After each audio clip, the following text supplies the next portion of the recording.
একটি শান্ত গ্রামবাংলার ভোরে কাঁচা মাটির উঠোনে তুলসী তলায় হালকা কুয়াশায় ৮০ বছরের বৃদ্ধা দাদি সাদা শাড়ি পরে গরু লক্ষ্মীর মাথায় হাত বুলিয়ে দিচ্ছেন।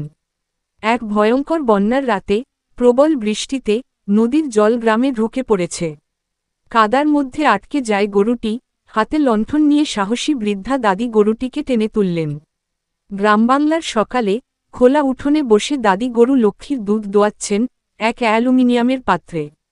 দুর্ভিক্ষ কবলিত গ্রামে শুষ্ক পরিবেশে দাদি অল্প ভাত নিজের থালায় রেখে গরু লক্ষ্মীর সামনে খাবার দিচ্ছেন। দাদির মুখে কষ্ট কিন্তু মমতা, গরুর চোখে বিশ্বাস।